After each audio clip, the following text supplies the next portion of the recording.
మ్యాటర్లకు వద్దాం. అంటే ఇక్కడ మీరు పుట్టిరు, పెరిగిరు, చదువుకున్నారు, ఓకేనా? సో ఇక్కడ ఉండకుండా యూఎస్ వెళ్ళిపోవడం జరిగింది. అవును. సో మళ్ళీ యూఎస్ నుంచి ఇక్కడికి వచ్చి వ్యవసాయం ఎందుకు చేస్తున్నారు అన్న? అంటే నాకు అసలు యూఎస్కే పోవాలని లేకుండే, ఓకే. కొన్ని కారణాల వల్ల ఉంటే అలా ఈడ ఉండి అప్పుడు మనం అంటే యంగ్ ఏజ్, తర్వాత ఇక్కడ ఉండే వ్యవసాయం చేస్తుంటే ఎవడు పట్టించుకునే పరిస్థితి ఉండదు. ఓకే. సరేలే, మనకి వ్యవసాయం మీద ఇష్టమైనా కానీ ఇష్టం ఉన్నా లేకున్నా మనం అమెరికా పోవాలనుకున్నాం. అందరు పోతున్నారు, అరే వాడు ఈడు అని చెప్పి మేము కూడా అట్లే పోయినాం. ఓకే. పోయి ఆడ కొద్ది రోజులు వ్యవసాయం, అది దాన్ని ఏమంటారు, మళ్ళీ వ్యవసాయం అని వస్తుంది నాకు. ఉద్యోగాలు చేసి తర్వాత వ్యాపారం, ఇక మనకు తోచిన మన ఆలోచనకు తగ్గట్టు చేసుకొని మనం అన్ని నిమ్మలంగా ఉన్న తర్వాత మనకు 15 ఏళ్ళు 20 ఏళ్ళు ఏం చేస్తాం ఇంకా అంతకంటే. ఇప్పుడు ఏజ్ 50 ఏళ్ళ వరకు, ఇప్పుడు 48, 49, 50 ఏళ్ళు వస్తుంటే కూడా మళ్ళీ సాఫ్ట్వేర్ ఉద్యోగాలు చేయాలంటే కష్టం. ఇక తప్పనిసరి పరిస్థితులు ఉన్నోడు చేస్తారు. మనం దేవుడి వల్ల నిమ్మలంగా మంచిగానే ఉన్నాము. సరే, మనం ఇండియాకి వెళ్ళాలని ఆలోచనతో ఉన్నప్పుడు సరే ఇండియాకి వెళ్ళి ఏం చేయాలి, ఫస్ట్ అయితే మనం ఏదో ఒకటి వ్యాపారం ఏదో ఒకటి చేసుకోవాలి. మళ్ళీ వచ్చి ఉద్యోగాలు అవి ఏం చేయలేము. సరే, వ్యాపారం చేసినా ఏది చేసినా మనకి ఇష్టమైనది ఏంది, వ్యవసాయము.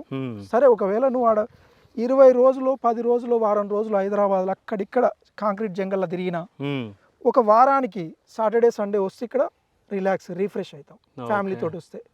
నా పిల్లలకు కూడా అదే చెప్తా, వాళ్ళకి తెలుగు సరిగా అర్థమవుతుంది, తెలుగు అసలు మాట్లాడలేరు. కానీ వాళ్ళకు కూడా నేను వ్యవసాయం గురించి, ఇప్పుడు వాళ్ళు నా తోటలకు వస్తే శాండిల్వుడ్ ప్లాంట్ ఎట్లుంది, ఆయిల్ ఫామ్ ఎట్లుంది, బత్తాయి చెట్లు ఎట్లున్నాయి, మోసంబికాయ ఎట్లుంది, జామకాయ ఎట్లుంది, గావ ప్లాంట్ చూపి, మ్యాంగో ప్లాంట్ అట్లా అది నేర్పిస్తున్నాను. సో ఒకవేళ వాళ్ళకి ఇష్టం ఉన్నా లేకున్నా ఇప్పుడు అలవాటు అంటే మన చెప్పే బాధ్యత కాబట్టి చెప్తున్నాను. నాకు ఇష్టము వ్యవసాయం అంటే ఇష్టం కాబట్టి నేను చిన్నప్పటి నుంచి వ్యవసాయం చేసిన. నేను ముందే చెప్పిన మీకు, నేను స్కూల్ పోయేటప్పటి నుంచి, నేను 9th 10th నుంచి మా నాన్న హెల్ప్ కోసం మమ్మల్ని పిలిచేవాడు.